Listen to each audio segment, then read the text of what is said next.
BBC বাংলার অধিবেশন প্রবাহতে আপনাদের স্বাগত। আজ আপনাদের সাথে লন্ডন স্টুডিও থেকে আছি মানসী বড়ুয়া। বাংলাদেশের সর্বশেষ গুরুত্বপূর্ণ আপডেট সংবাদে আপনাকে স্বাগত। শুরুতেই সংবাদ শিরোনাম, পরে বিস্তারিত। প্রথমেই জানাবো 24 ঘন্টার 22 ঘন্টায় লোডশেডিং, বিপর্যস্ত জনজীবন। ফরিদপুরের আলফাডাঙ্গা উপজেলায় ভয়াবহ লোডশেডিংয়ের জনজীবন কার্যত বিপর্যস্ত হয়ে পড়েছে। স্থানীয়দের অভিযোগ, 24 ঘন্টার মধ্যে প্রায় 22 ঘন্টা বিদ্যুৎ থাকে না। দিনরাত মিলিয়ে 20 থেকে 30 বার বিদ্যুৎ যা আশা করছে। প্রতিদিন এ এলাকায় বিদ্যুতের চাহিদা 5.50 মেগাওয়াট, আর জাতীয় গ্রিড থেকে সেখানে বিদ্যুৎ দেয়া হচ্ছে মাত্র 3.32 মেগাওয়াট। এতে বিপুল পরিমাণ ঘাটতি দেখা দিয়েছে। 41% ঘাটতি থাকায় সারাদিনে মাত্র 10 থেকে 12 ঘন্টা বিদ্যুৎ থাকছে। এরপর জানাবো রাজধানীর সবুজবাগে পুলিশ কর্মকর্তার স্ত্রী ঝুলন্ত মরদেহ উদ্ধার। রাজধানীর সবুজবাগে দক্ষিণ গাঁওয়ে একটি বাসা থেকে নীলুফার ইয়াসমিন নামের এক নারীর ঝুলন্ত মরদেহ উদ্ধার করেছে পুলিশ। পুলিশের সূত্র থেকে জানা গেছে যে নিহত ওই নারীর স্বামী পুলিশের এসআই পদে কর্মরত। তিনি গাজীপুরে থাকেন, তবে তিনি তার 2 সন্তান নিয়ে দক্ষিণগাঁয়ের শাহিবাগ মসজিদের এলাকায় একটি ভাড়া বাসায় থাকেন। এই ঘটনায় তিনি আজ হঠাৎ করে সিলিং ফ্যানের সঙ্গে রশি দিয়ে ঝুলে আত্মহত্যা করেছেন। এদিকে শেখ হাসিনার উদ্দেশ্যে বার্তা দেয়া সেই বঙ্গবন্ধু সৈনিক গ্রেপ্তার। আর্জেন্টিনার ফুটবল দলের অন্ধভক্ত হিসেবে দেশজুড়ে পরিচিত নোয়াখালীর সেনবাগের সে আলোচিত আজাদ মেম্বার এবার পুলিশের হাতে গ্রেপ্তার হয়েছেন, তবে কোনো ফুটবল উন্মাদনা নয়। মূলত আওয়ামী লীগের রাজনীতিতে সক্রিয় থাকা এবং নানা কর্মকাণ্ডের অভিযোগে তাকে আটক করা হয়েছে।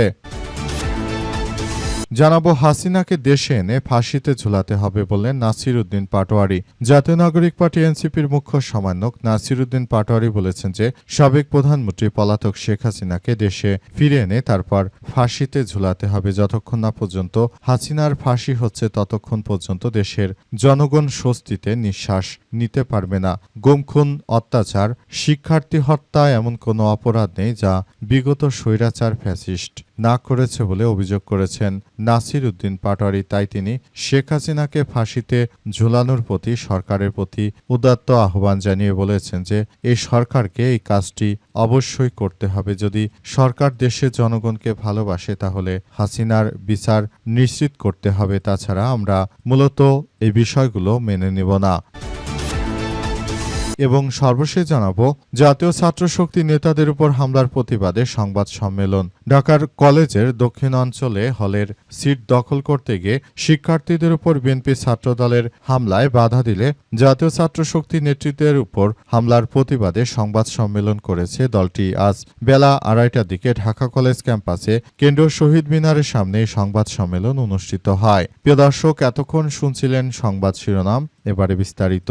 তবে তার আগে বন্ধুরা অনুরোধ থাকবে এই সংবাদটিতে একটি লাইক দিন। এই চ্যানেলে আপনি নতুন হয়ে থাকলে আমাদের সংবাদটি দেখতে দেখতে চ্যানেলটি সাবস্ক্রাইব করে রাখুন। কমেন্ট করে বন্ধুরা আপনার মূল্যবান মতামত জানিয়ে দিন আপনি বিশ্বের কোন দেশ থেকে বা বাংলাদেশের কোন স্থান থেকে আমাদের সংবাদটি দেখছেন এবং শুনছেন। আর বন্ধুরা সংবাদটি আপনার সোশ্যাল মিডিয়া ফেসবুকে শেয়ার করে বন্ধুদেরও দেখার সুযোগ করে দিন। আজকের এই সংবাদ সম্পর্কে আপনার মূল্যবান মতামত কমেন্ট বক্সে কমেন্ট করে জানিয়ে দিন। আর বন্ধুরা, গাজা যুদ্ধে আপনি যদি নিরীহ ফিলিস্তিনিদের ভালোবেসে থাকেন, পুরো বিশ্ববাসীকে আমাদের এই তাজা আপডেটটি দেখার সুযোগ করে দিন। এবারে বিস্তারিত। 24 ঘন্টার 22 ঘন্টায় লোডশেডিং, বিপর্যস্ত জনজীবন। ফরিদপুরের আলফাডাঙ্গা উপজেলায় ভয়াবহ লোডশেডিংয়ে জনজীবন কার্যত বিপর্যয় হয়ে পড়েছে। স্থানীয়দের অভিযোগ, 24 ঘন্টার মধ্যে 22 ঘন্টায় বিদ্যুৎ থাকে না। দিনরাত মিলে 20 থেকে 30 বার বিদ্যুৎ যাওয়া আসা করে। প্রতিবার বিদ্যুৎ এলে তা 5 থেকে 10 মিনিট স্থায়ী হচ্ছে। এতে উপজেলার 6টি ইউনিয়ন এবং একটি পৌরসভার কয়েক লাখ মানুষ চরম দুর্ভোগে পড়েছে। স্থানীয়দের দাবি, চলতি গ্রীষ্ম মৌসুমের শুরু থেকেই বিদ্যুৎ সংকট চলছে। মাঝখানে কয়েকদিন বৃষ্টিপাত হয়, পরিস্থিতি কিছুটা উন্নতি হলেও গত 1 মাস ধরে আবারও তীব্র আকারে লোডশেডিং শুরু হয়েছে। ফরিদপুরের পল্লীবিদ্যুৎ সমিতির আলফাডাঙ্গা জোনাল অফিস সূত্র থেকে জানা গেছে, বর্তমানে আলফাডাঙ্গা সাব স্টেশনে বিদ্যুতের চাহিদা 5.65 মেগাওয়াট, অথচ জাতীয় গ্রিড থেকে সরবরাহ করা হচ্ছে মাত্র 3.32 মেগাওয়াট, যার ফলে প্রায় 2.33 মেগাওয়াট অর্থাৎ 41% ঘাটতি নিয়ে বিদ্যুৎ সরবরাহ করতে হচ্ছে। আসন্ন এই এইচএসসি পরীক্ষাকে সামনে রেখে শিক্ষার্থীদের পড়াশোনা মারাত্মকভাবে ব্যাহত হচ্ছে। প্রচণ্ড গরমে শিশু এবং বয়স্করা অসুস্থ হয়ে পড়ছে। ব্যাটারি চালিত যানবাহন চার্জ দিতে না পারায় চালকদের আয় রোজগার বন্ধ হয়ে যাওয়ার উপক্রম হয়েছে। সেচ যন্ত্র চালাতে না পেরে কৃষকেরা ফসল নষ্ট হওয়ার আশঙ্কায় উদ্বেগে দিন কাটাচ্ছে। বানা ইউনিয়ন রুদ্র বানা গ্রামের এইচএসসি পরীক্ষার্থী নাইমুল্লাহ বলেন, বিদ্যুৎ আসে 10 মিনিটের জন্য, পরে চলে যায়। আসলে বিএনপি সরকার যতবারই ক্ষমতায় এসেছে তারা দেশে ক্ষমতা আসার পরই দেশের জনগণের চাহিদা মতো কোনো কিছুই তারা দিতে পারেনি, বরঞ্চ প্রতিবারই আগের সরকারে রেখে যা এই সিস্টেমগুলোতে তারা এমন কিছু কার্যক্রম চালিয়ে যাচ্ছে যে তারা নিজেরা যে ব্যর্থ বারবার সেটির প্রমাণ দিচ্ছে এই বিএনপি সরকার। তারা মূলত দেশের জনগণের জন্য কোনো কিছুই করতে পারছে না, সবকিছু তারা ব্যর্থতার মধ্য দিয়ে চলে যাচ্ছে। অবস্থায় কোনোভাবেই আর বিএনপির উপর মানুষ ভরসা রাখতে পারছে না বলে জানিয়েছে বিভিন্ন এলাকার মানুষজন। তারা বলছে এই বিএনপির রাজনীতির অপমৃত্যু ঘটেছে, তারা আর কখনো দেশের মানুষের মনে জায়গা করতে পারবে না। সবুজবাগে পুলিশ কর্মকর্তার স্ত্রী ঝুলন্ত মরদেহ উদ্ধার। রাজধানীর সবুজবাগে দক্ষিণগাঁওয়ে একটি বাসা থেকে নীলুফার ইয়াসমিন 30 নামের এক নারী ঝুলন্ত মরদেহ উদ্ধার করেছে পুলিশ। তার স্বামী আনোয়ার হোসেন পুলিশের এসআই পদে কর্মরত। আজ সকালে মরদেহ উদ্ধারের পর ময়নাতদন্তের জন্য ঢাকা মেডিকেল কলেজ হাসপাতালের মর্গে পাঠানো হয়েছে। পুলিশ জানায় যে দক্ষিণগাঁওয়ের শহীদবাগ মসজিদ এলাকার একটি বাসায় নীলুফা 2 সন্তান নিয়ে বসবাস করতেন। তার স্বামী আনোয়ার হোসেন গাজীপুর মহানগর পুলিশের এসআই হিসেবে কর্মরত। কর্মস্থলে থাকেন তিনি। মাঝে মাঝে বাসায় আসেন। রোববার সকালে তার 2 ছেলে মেয়ে ঘুম থেকে উঠে তার মাকে ফ্যানের সঙ্গে ঝুলতে দেখে। তাদের চিৎকারে প্রতিবেশীরা ছুটে এসে থানায় খবর দেয়। সকাল 9:30টার দিকে পুলিশ লাশ উদ্ধার করেছে। সবুজবাগ থানার ওসি সাইফুল ইসলাম সমকালকে বলেন, প্রাথমিকভাবে নীলুফা গলায় ফাঁস নিয়ে আত্মহত্যা করেছেন, তবে ময়নাতদন্তে প্রতিবেদন পেলে মৃত্যুর সঠিক কারণ জানা যাবে। তার আত্মহত্যার প্রকৃত কারণ এখন পর্যন্ত জানা যায়নি। অবস্থায় পুরো এলাকার পরিস্থিতি থমথমে অবস্থায় বিরাজ করছে। অনেকেই বলাবলি করছে যে হয়তো স্বামীর দ্বারা কোনো অত্যাচারের শিকার হয়ে তিনি আত্মহত্যার প্ররোচনায় উদ্বুদ্ধ হন এবং তিনি মূলত আত্মহত্যার এই পথকে বেছে নিয়েছেন। তিনি আসলে যে আত্মহত্যা করেছেন সেই আত্মহত্যার মধ্য দিয়ে মূলত তার সংসারের যে একটা ঝামেলা ছিল সেই বিষয়টি ইতিমধ্যে প্রকাশিত হচ্ছে। কারণ এমনি এমনি কেউ গলায় রশি নিয়ে আত্মহত্যা করবে না, কারণ এই ধরনের ঘটনা বাংলাদেশে প্রতিনিয়ত হচ্ছে। তাই তদন্ত করে যথাযথভাবে আইনগত ব্যবস্থা গ্রহণ করা হবে।